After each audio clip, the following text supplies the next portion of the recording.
it's Kathy Kress again, and I am back with my YouTube channel based on geriatric care management, and it's all based on my new My Geriatric Care Management Agency Operations Manual, which has been out for about 6 months, very popular, and it's soup to nuts. I keep saying that. It's the beginning of how to set up an agency to exactly how to run it with 11 different products or services, all the forms to go with it. It's electronic.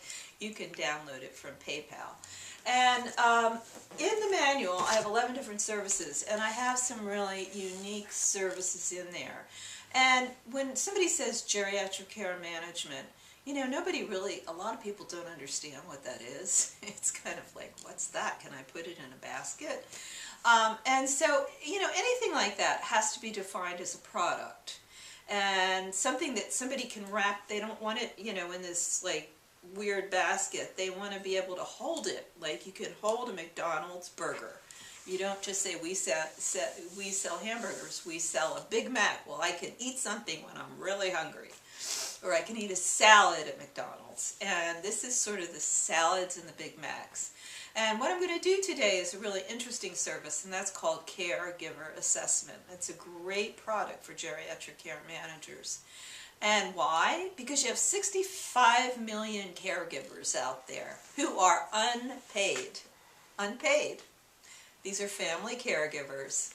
And who are they? They're aging wives, women who are 90 taking care of their husbands who are 90, who may have macular degeneration if they have to give shots they can't see, and daughters who live long distance or nearby and are just filled with guilt because they are stuck between their family, their teenagers or their children that live at home now in their 20s, and their parents, and they're smushed in the middle. So most of these caregivers are working 2 jobs. A lot of caregivers live next door, and the majority of them work another job, come home and make mom a meal, leave a lunch for her, and the average caregiver earns $35,000 a year. So if the mother becomes extremely sick or even minorly sick, she might lose her job, the caregiver. So what do? You do a caregiver assessment because it's not just the client you're taking care of, it's the whole family. You have to have a whole family approach, and I've said that over and over and over again. And you do the assessment because in hospital discharges today, people are discharged sicker and quicker. That's what happens. Now, Medicare is trying to change that. We're not going to go into that.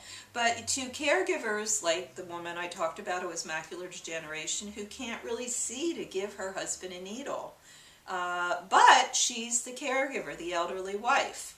And lots of caregivers have injury. I mean, serious injury. Caregivers lift more than truck drivers. And so, you know, lifting, turning, all those things, the caregivers actually end up in hospitals faster than the people they care for. They actually die faster than the people they care for because it's so stressful and it's so depressing. Most caregivers have overwhelming depression and overwhelming sense of dread. And they also have a loss of earnings, and they're only making on the average $35,000 a year. So what to do? It's a caregiver assessment, and I'm going to go into that much more, but what are you doing? You're observing the caregiver doing the care, actually. You're measuring their burnout, because most caregivers are really burnt out. Even if they live long distance and they're not turning anybody, they're burnt out by flying home, to their mother all the time, worrying about her, worrying about their kids.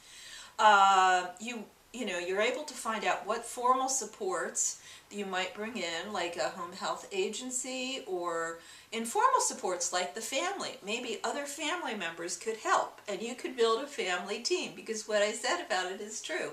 It's not the older person that aging is about. It's the whole aging family. You can find the limitations of a caregiver. If you have a macular degeneration, you shouldn't be giving needles. And you can bring in solutions like home care, like training. You know, how do you turn someone, you know, when people go home from the hospital, hospitals are starting to do this because they're getting penalized. But the caregiver has to be trained for the first 6 weeks, or what happens?